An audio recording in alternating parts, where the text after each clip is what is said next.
8개월 만에 만남.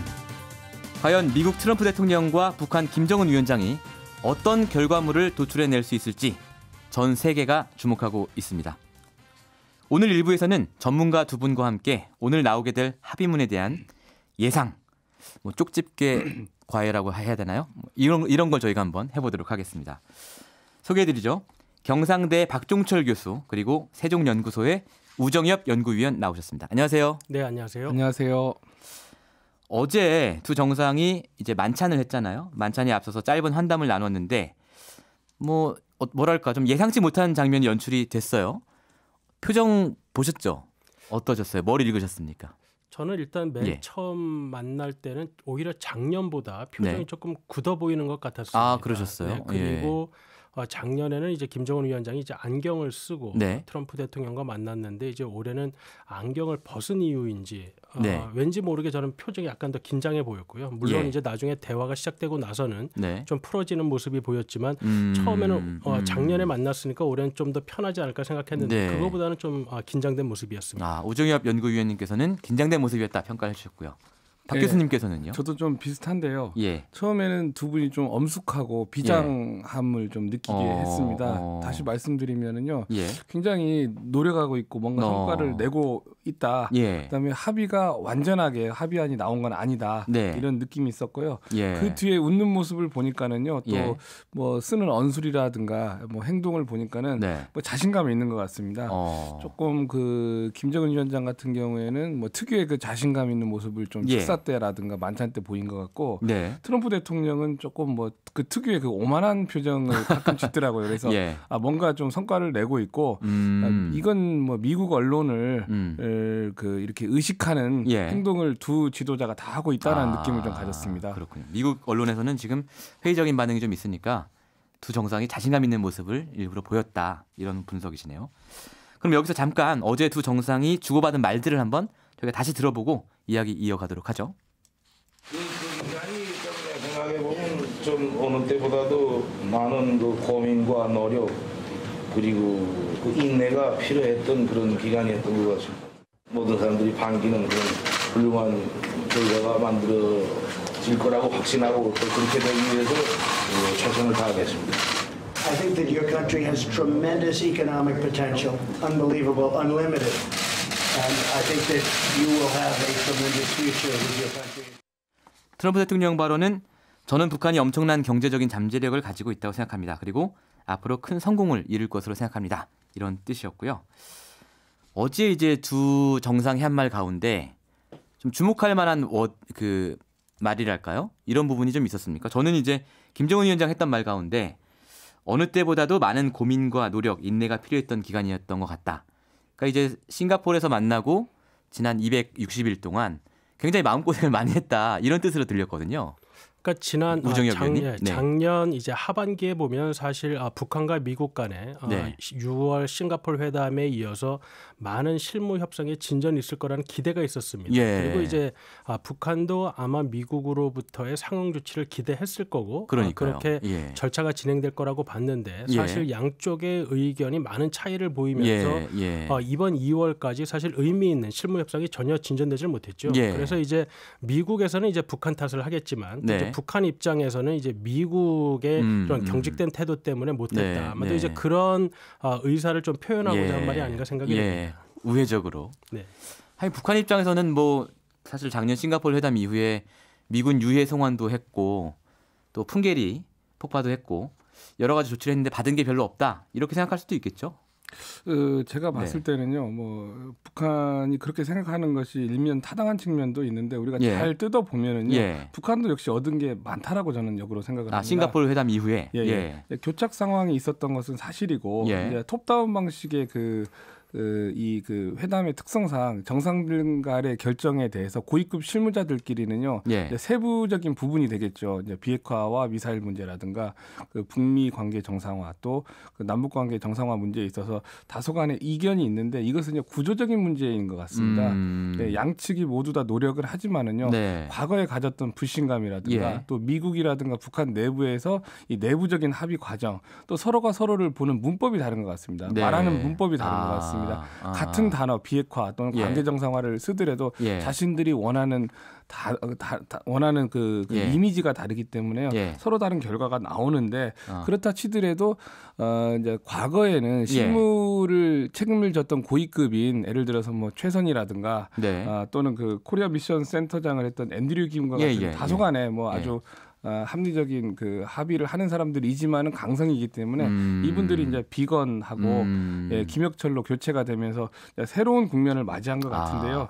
대체적으로 어제 단어 몇 가지를 좀 우리가 주목해 보면 my friend, 내 친구다, 훌륭하다 이런 말들을 막 서로 칭찬을 합니다. 엄청 하더라고요. 악첨의 극치를 달렸는데 궁극적으로 지금 미국 내에서 이 김정은에 대한 회의론 또 트럼프에 대한 회의론이 동시에 있기 때문에 사실상 상대편을 갖다가 칭찬하는 것은요.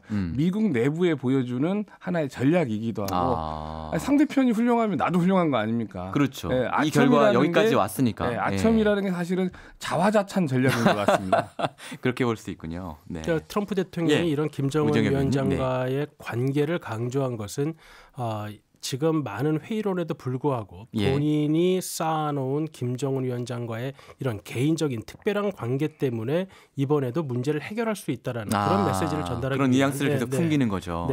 그래서 어제 식사 자리에서도 보면 좀 더 친밀한 모습을 보이려고 이제 분위기도 그렇게 만든 것 같고 작년에는 이제 사각 테이블에 앉아서 마주보고 앉았는데 올해는 이제 원탁 테이블에서 옆으로 앉아서 좀 더 가까운 모습을 보이고 그렇게 함으로써 이 저 가까운 관계가 문제 해결의 실마리가 되겠다라는 그러한 의미를 보여주려고 노력한 것 같습니다. 그런 이미지를 좀 연출을 한 면이 있어 보이는군요.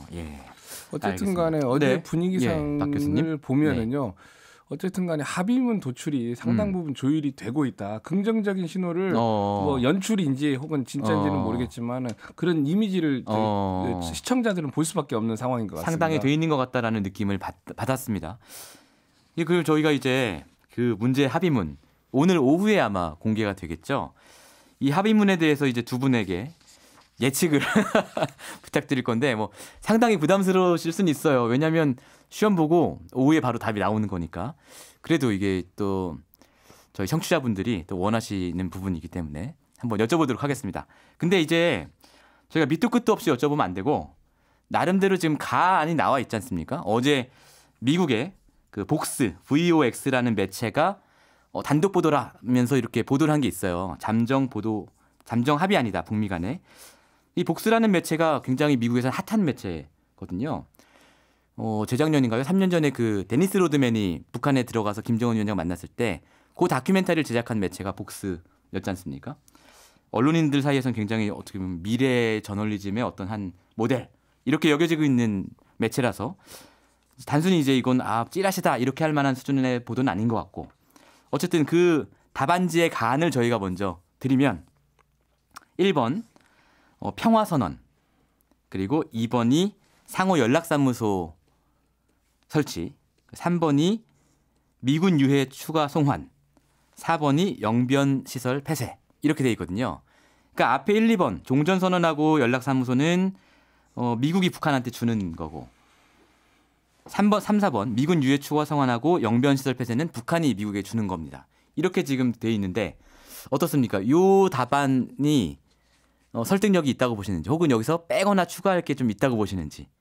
일단은 그 복스라는 매체에 나온 어제 글을 보았을 때 만약에 제가 그 복스라는 매체에 대한 추가 설명을 듣지 않았으면 이거 좀 누가 장난한 거 아닌가라는 생각이 들었습니다. 왜냐하면 그 문장 자체가 어떻게 보면 법적인 것은 피해가면서 그러니까 예를 들어 아주 뭐 내용이 없는 합의문이 되었을 때 그 합의를 잘된 것으로 포장하기 위한 그런 식의 문장으로 써 있었다는 거죠. 맞습니다. 그렇기 때문에 이게 누군가 좀 트럼프를 좀 놀리려는 목적으로 작성한 것이 아니라 처음엔 그런 생각이 들었는데 이 복스라는 곳이 이제 백악관으로부터 좀 흘러나온 뉴스들을 몇 번 보도한 적이 있기 맞습니다. 때문에 이제 마냥 이것을 무시할 수는 없고요. 그리고 논조가 약간 좀 장난기를 좀 섞는 약간 젊은이들을 상대로 한 매체이기 때문에 이게 전통적인 언론과 달라서 그런 건지 모르겠지만 그래서 과연 이렇게 될지는 모르겠는데 이제 스티븐 비건 대표도 그렇고 이제 폼페이오 장관도 이번 회담의 목표를 어떻게 보면 북한의 비핵화를 강조한다기보다는 지난 싱가포르 회담 때 합의됐던 4개항을 보다 구체적으로 진전시키는 데 있다고 했습니다. 그래서 제가 그 말을 들었을 때는 이번에 좀 비핵화 부분에 있어서는 합의의 수준이 낮고 그렇기 때문에 나머지 3개항의 합의 수준을 좀 강조함으로써 이번 회담의 성과를 포장하려는 것이 아닌가 하는 생각이 들었는데요. 그렇기 때문에 지금 그 복스라는 매체에서도 사실 영변의 폐기가 아니라 영변에서 핵물질을 생산하는 것을 멈추겠다라는 정도였고 그리고 제재에 관한 것도 제재를 풀어준다 그런 것이 아니라 제재를 풀기 위한 노력을 미국이 하겠다라는 거기 때문에 사실 어떤 구체적인 행동을 의무지운 것은 전혀 아니라는 것이죠. 그렇기 때문에 이 복스에서 나온 합의문이 실제로 이번 합의문에 나온다고 하더라도 이것은 또 다른 여러 차례의 실무 협의를 거쳐야만 실제적으로 실행이 가능한 거기 때문에 물론 지난 싱가포르 합의 때보다는 좀 더 구체적인 단어가 들어갔지만 여전히 그 추상성을 벗어나기는 어려운 상황이다 이렇게 보입니다. 그럼 이제 우정엽 위원님께서는 이것보다 좀 더 구체적으로 나올 것 같다. 복수에서 보도한 것보다는 구체적으로 나와야 할 것 같은데 미국과 북한 간의 입장 차이가 워낙에 컸기 때문에 과연 그것이 이제 어느 정도 조율됐을까 싶은 거고요. 그리고 작년에도 회담 이전까지도 실무 협상단들이 새벽까지 회담을 했었는데 아마 어제 저녁 식사 이후에 트럼프 대통령과 김정은 위원장이 각각의 이제 협상 팀에게 또 다른 지시를 했을 가능성이 있어 보입니다. 아마도 어젯밤에 오늘 새벽까지도 협상팀들이 이야기를 하지 않았을까 싶은데요. 그렇기 때문에 만약에 비핵화에서 큰 합의 수준에 도달하지 못한다면 예를 들어 관계 개선이나 아니면 평화 체제 그리고 유해 송환 이런 부분에서 조금 더 구체적인 안들을 제시할 가능성이 있어 보입니다. 자, 우정엽 위원님께서는 답을 내셨습니다. 복수에서 나온 것보다는 조금 더 구체적으로 나올 것 같다라는 답을 주셨고 저희 박종철 교수님께서는 제가 여기 저희 너무 큰 압박감을 드리나요? 시작하기 전에 제가 이 시민보 기자님께 말씀을 드린 게요. 제가 제일 싫은 게 시험을 출제하는 거하고 시험을 보는 건데 결국에는 시험에 들게 하시네요. 죄송합니다. 그 복수가 어쨌든 간에 트럼프 그 대통령과 좀 특수한 관계이기 때문에 가끔씩 그 좋은 그 이 내부 취재가 나온 것은 사실인 것 같습니다. 그리고 현재 그 우리 대통령도 몇 차례 뭐 이렇게 분위기를 말씀을 하셨고 또 비건 특별대표도 스탠포드 대학에서 그렇죠. 발언을 했는데 이제 그런 곳에서 나오는 이야기들을 갖다가 정리하면은 이 복수의 보도하고도 상당히 일맥상통하는 내용이 있는 것 같습니다. 그런 의미에서 복수가 뭐 그 핵심적인 당국자들이 아니라 조금 그 주변적인 당국자들과의 인터뷰를 통해서 정리를 한 건지 혹은 핵심적인 당국자들을 그 인터뷰했다고 치더라도 그 인물이 특정화가 되기 때문에 정밀하게 공개하는 것은 문제가 있기 때문에 다소간에 좀 가볍게 처리했을 가능성도 있는 것 같습니다. 어제 보도에서는 자기들이 3명 정도 인터뷰를 했다 이렇게 쓰여 있었습니다. 우리 대통령 같은 경우에도 뭐 철도라든가 도로 또 그 금강산 개성을 이 보상 조치로서 거론을 하시면서 트럼프 대통령 대신에 우리가 이러한 부담을 안을 수도 있다라고 했는데요. 실질적으로 이런 거 같은 경우에는요. 미국의 이익이기도 하지만은 남북 모두의 이익이거든요. 그렇기 때문에 이런 안이 지금 토론이 되고 있을 가능성이 많이 높고요. 또 하나는 그 상호 연락사무소 문제 같은 경우에도 한국의 지금 언론을 보면 대체로 이 문제는 거론이 될 것이다. 그래서 이건 상식적인 수준에서도 이야기가 가능한 것 같습니다. 상호 연락사무소라는 게 한편으로는 그 외교 관계를 공식적으로 맺기 전에 전 단계이기도 하지만은요. 그 비핵화 조치의 과정에서 뭐 영변을 해체한다든가 또는 조사한다든가 검증하는 과정에서요. 아무래도 미국의 이제 그 과학기술자들이 들어가가지고 군사적인 문제를 갖다가 다루어야 됩니다. 그러면 대부분의 이제 그런 분들의 특징이 CIA 소속의 기술 요원일 가능성이 높은데 활동의 거점이 필요하기 때문에 이게 꼭 북한에 유리한 점은 아니거든요. 연락사무소를 들어간다는 거는 북한이 핵시설 폐기에 대한 검증 인원이 들어가기 위한 어떤 사전 단계다라고 볼 수도 있다는 거군요. 그러니까 북한이든지 미국이든지 이게 장점도 있고 단점도 있는 것인데 이제 한국에서는 일방적으로 북한에게 큰 이익만 준다라고 생각을 하는데 곰곰이 생각할 필요도 있습니다. 그렇군요. 또 미군 유해 송환 같은 경우에도 이제 기존에 그 발굴된 그 유해를 갖다가 미국으로 이렇게 송환하는 조치를 했었습니다. 북한이 큰 선물을 줬는데 근데 사실은 지금 뭐 장진호 전투 이런 전투에서 미군이나 중국군이 상당히 그 많은 숫자가 현재도 묻혀 있을 가능성이 높습니다. 미국에서는 뭐 수천 명 정도가 되지 않을까 이런 이야기를 하고 있는데요. 이것은 미군 당국자가 이야기를 했기 때문에 이것은 뭐 트럼프로서는 미국인의 감정을 또 현재 미국 내에서 처한 트럼프의 입장을 갖다가 반전시킬 수 있는 카드이기 때문에 충분히 나올 수가 있는 이야기고 또 그 영변 시설은 뭐 플러스 알파라고 하니까는요. 직접적으로 문안에 영변으로 나올지 또는 뭐 흑연 감성로나 우라늄 농축 시설로 나올지는 모르겠지만은요. 문구에 그런 표현이 들어갈 가능성은 상당히 높다라고 봅니다. 그렇군요. 마지막으로 종전 선언 같은 경우에도 우리 대통령이 양자 간의 종전 선언도 가능하냐. 이건 뭐 여러 가지 복잡한 논쟁이 있으니까 좀 빼드려도요. 그래서 이 종전선언을 갖다가 다양한 명칭으로 부를 수가 있을 겁니다. 현재 처음에 우리 대통령이 종전선언의 아이디어를 냈을 때랑 현재 보는 종전선언에 대한 개념이 너무 달라져 버렸습니다. 특히나 이제 미국에서 트럼프를 싫어하는 사람들의 이 종전선언을요 마치 이게 평화협정과 같은 개념으로서 이렇게 오독하게 자꾸 그 패널들이 나와서 이렇게 그 프로파간다를 하고 있는데 그래서 아마 평화선언 같은 용어로 대체할 가능성도 상당히 있다라고 생각하기 때문에 그게 어떻게 달라지는 거예요? 어떤 의미가 있는 거예요? 그러니까는 뭐 같은 내용이죠. 우리가 평화 협정을 맺기 위한 선언을 시작을 하자.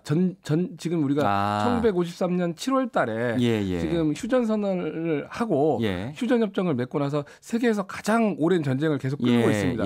한국 전쟁이라는 것은요. 승자도 패자도 없는 굉장히 독특한 구조의 전쟁인데 이걸 갖다가 전쟁을 끝내기 위한 평화 협정을 맺어야 되기 때문에 이것을 종전 선언이라고 부를 수도 있지만은 평화 협정을 맺기 위한 그 입구에 들어선다라는 의미로 그런 의미의 어떤 행위 미국의 언론을 갖다가 조금 그 배려를 해가지고 평화선언 이런 식으로 명칭은 바꿀 수 있다라고 생각을 합니다. 그렇군요. 지금 박종철 교수님께서는 답을 주셨는데 거의 대체로 이제 맞다라고 평가를 하시면서 설명을 굉장히 길게 하셨어요. 이 전략이 이거죠. 답은 틀려도 풀이 과정이 맞으면은 이거는 정답으로 인정이 되니까. 풀이를 지금 굉장히 길게 써주셨어요. 제가 그 학생들 채점을 할 때 큰 답이 틀리더라도 논리적 구조가 맞으면은요. 일단은 제가 아주 높은 점수를 줍니다. 현명한 대답을 주셨고요. 자, 청취자분들은 이번 2차 북미 정상회담에 대해 어떤 생각들 하고 계신지 잠깐 소개해드리고 이야기 이어가겠습니다. 0495번님, 김정은과 트럼프 회담이 잘 이루어져서 서로가 윈윈하여 세계가 평화로 가는 밑거름이 됐으면 좋겠네요. 2602번님, 여기까지 오기 참으로 힘들었던 만큼 한 발씩만 양보하고 미래 핵포기와 경제 개방을 약속하면 그만큼 큰 딜이 또 있을까요? 6464번님, 6살의 6.25 전쟁 어린 나이에 구경한 75세 보험설계사입니다. 하노이 회담 완전 비핵화와 종전협정이 이루어져 부산에서 함흥까지 마음대로 관광할 수 있는 날이 오기를 기원합니다. 청취자분들이 보내주신 문자 들으니까 역시 평화에 대한 이 열망과 기대가 굉장히 크다는 거를 저희가 알 수 있겠네요. 자, 이제 그 다음은 이제 저희가 얘기해 볼 만한 문제가 지금 이 두 협상 당사자, 그러니까 트럼프 대통령의 미국과 김정은 위원장의 북한 어떤 상황인가? 왜냐하면 이 협상이라는 게 양쪽이 다 절박할수록 타결 가능성이 높은 거잖아요. 지금 미국 상황은 좀 어떻습니까, 우종엽 위원님?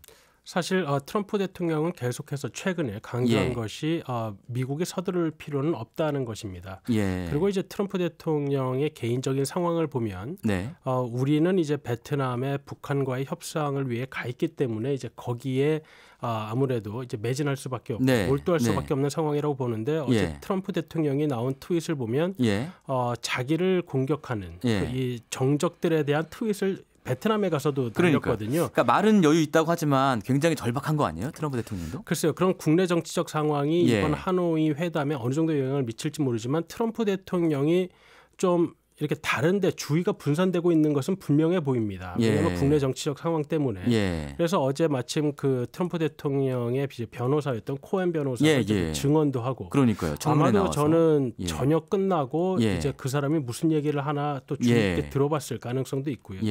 그렇기 때문에 과연 이 미국의 불리한 국내 정치적 상황이 트럼프 대통령으로 하여금 어떤 결정을 내리게 할 것인가. 이 부분이 사실 좀 많은 우려를 자아내게 하는 대목이기도 합니다. 오히려 그게 우려를 자아내게 하는 대목이라고 보시는군요. 네. 예.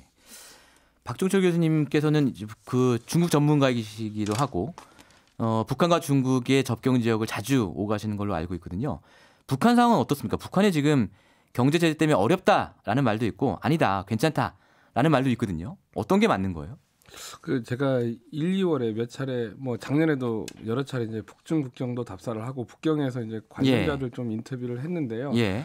뭐 지금 그 유엔 결의안을 낼 때 북한 무역의 80%를 줄이겠다 해가지고는요. 그 공식 무역이 상당히 줄어든 것만은 사실입니다. 실제로 어제 나온 KDI 보고서를 보면 2월 수출이 전년 동월 대비 87% 줄었다라고 돼 있었어요. 그런데 그 국제 수지를 볼 때 여러 가지 측면이 있는데요. 우리가 좀 자세하게 북한을 좀 들여다 보면은요, 다양한 우회 경로가 개척이 되고 있더라고요. 보면은 유엔에서 모든 무역을 하지 못하도록 하는 게 아니라 그 할 수 있는 품목들이 있습니다. 그리고 또 이 품목들은 상당히 민생 경제하고 관련된 것이기 때문에 이러한 부분들이 상당히 늘어나더라고요. 또 개인의 물품 같은 경우, 개인이 여행을 하면서 소지하는 물품 같은 경우에는요, 대체로 검사를 하지 않고 무역 통계에 반영이 되지가 않습니다. 또 그 북한에서의 그 주요 수입이 뭐냐면 무역 외 수지들인데요. 예를 들어서 관광이 대폭 늘어나고 있다. 그러니까는 이제 북한이 정상회담을 하면서 정치적으로 굉장히 많은 그 이미지 개선이 됐습니다. 그래서 그 중국이라든가 여러 나라의 그 기업인들이 북한을 들어가서 현재 산업 시찰을 하고 또 기업인들이 들어가다 보니까는 그 고위급 실무자들이죠. 과장 부장님들이 들어가가지고 또 조사 활동을 하면서요. 북한에 떨어지는 돈이 상당히 늘어나고 있다. 그래요? 제가 이제 북한에 작년에 들어간 인원이 몇 명 정도냐라고 하니까는요. 2016년 대비는 대폭 줄었지만은 그 2017년 대비는 대폭 늘었다고 하면서 중국에서 북한에 들어간 인원이 구체적 통계는 말할 수는 없지만 120만 명이라고 하더라고요. 그렇게 많이 갔습니까? 그런데 이제 비자 말고도 다양한 통행 방법이 있기 때문에 1인당 한 300불 정도를 쓰고 있는 것으로 지금 이야기를 들었습니다. 그러면 이제 박 교수님 말씀은 북한은 경제 제재에도 불구하고 잘 버티고 있다, 나름대로 버티고 있다라는 말이잖아요. 그렇죠. 그럼 이게 어렵지만은 상당히 그 경제가 회복이 되고 있고 플러스 성장을 하고 있습니다.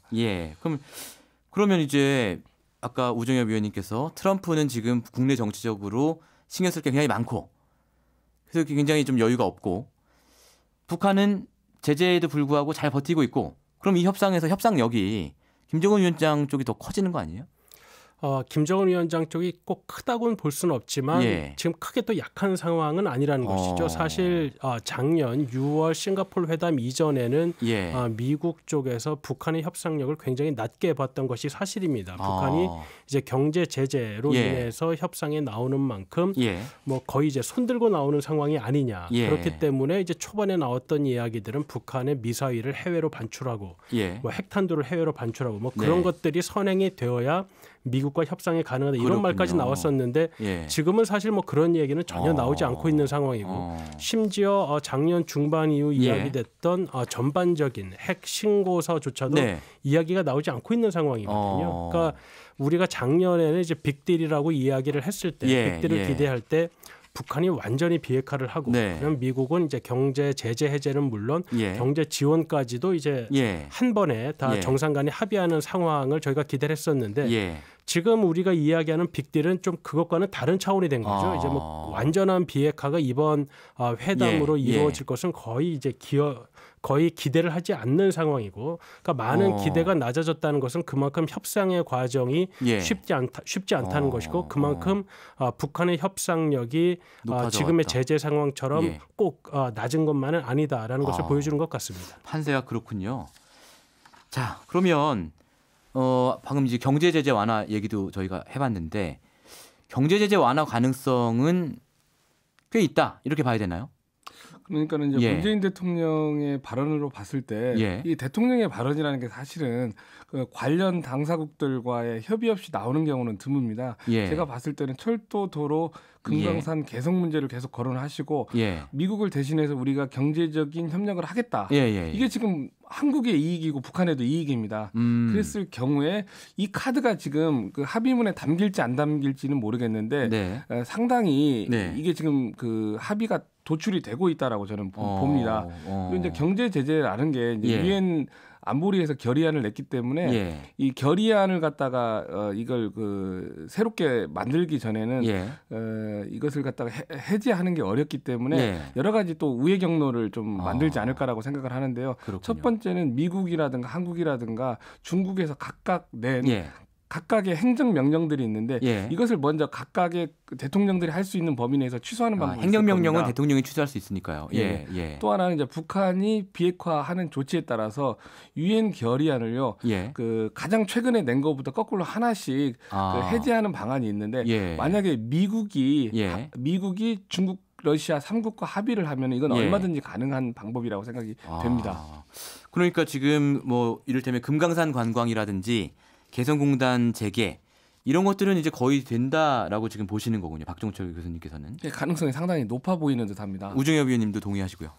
저는 아직까지는 미국이 제재에 대해서 아주 경직된 모습을 보이고 있기 때문에 이번에 이제 쉽지 않을 거다라는 예상을 하고 있고요. 그리고 만에 하나 이제 미국이 어떤 형식으로든 이제 제재를 조금이라도 풀어준다고 한다면 저는 금강산 관광이나 아니면 개성공단 같은 경우에는 좀 제외될 가능성이 있어 보입니다. 왜냐하면 우리는 이제 한 민족이라는 개념을 강조하고 그리고 이제 남북이라는 특수한 관계를 강조하기 때문에 금강산 관광이나 개성공단이 다른 국가들과 북한과의 거래와는 좀 차원이 다르다는 입장 하에 이제 그러한 주장을 하고 있는 것인데 미국이나 국제사회가 볼 때는 물론 한국이 특수하긴 하지만 한국과 북한과의 관계는 북한과 다른 국가와의 관계랑 똑같이 보는 것이죠. 그렇기 때문에 한국의 이런 남북 경협을 제재해서 특별히 대우할 이유는 없다. 다만 미국이 지금 만약에 제재의 완화를 조금 고려한다고 한다면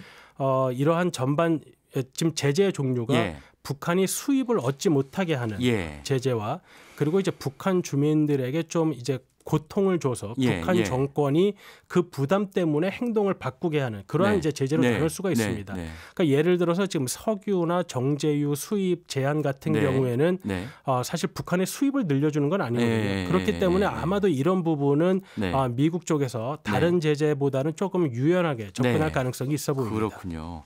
상당히 두 분 말씀 들어보니까 낙관적으로 보이는데 북미 정상회담 앞두고 이제 문 대통령이 신한반도 체제 선언했잖아요. 요거랑 관련해서 두 분 지금 시간이 많진 않은데 마무리 발언을 한 30초 정도씩 드리겠습니다. 어떤 미래를 우리가 기대할 수 있는 건가요? 좀 굉장히 지금 현재 뭐 많은 내용이 나와 있지는 않은데요. 이제 그 발언을 하실 때 철도, 도로, 금강산 개성만을 이야기하셨기 때문에 일단은 우리도 대륙하고 이 직접 갈 수 있는 나라로 만들겠다. 한반도의 그 현재 상황보다는 국제사회와 소통할 수 있는 공간을 만들고 이것이 바로 그 북한의 비핵화를 촉진하는 길이다. 이런 의미로 말씀하신 것 같습니다. 우정엽 위원님께서는? 네, 제가 볼 때는 우리 문재인 대통령으로서는 이제 뭐 의당할 수 있는 말이고 그리고 이번의 결과가 이제 좀 더 긍정적으로 나온다는 전제 하에 이제 말씀하신 것 이야기한 것으로 보이는데요. 그렇습니다. 그렇기 때문에 이제 앞으로 사실 이번에 한번 회담으로 이번의 과정이 끝날 것 같지 않아 보이기 때문에 앞으로 이제 북미 간의 협상이 지속된다고 본다면 우리의 역할이 있을 수 있다라는 점에서는 긍정할 수가 있는 것 같습니다. 알겠습니다. 오늘 두 분과 함께 저희가 시험을 치렀는데 이제 오후에 답안이 나오니까 그 부분은 저희가 내일 한번 체크를 해서 채점을 하도록 하겠고요. 오늘 말씀 여기서 마무리를 해야 될 것 같습니다. 지금까지 세종연구소의 우정엽 연구위원 그리고 경상대의 박종철 교수와 함께 2차 북미 정상회담 합의안에 대한 예측해봤습니다. 오늘 말씀 감사합니다. 감사합니다. 감사합니다. 평일 아침 7시 20분 시민보의 시선집중.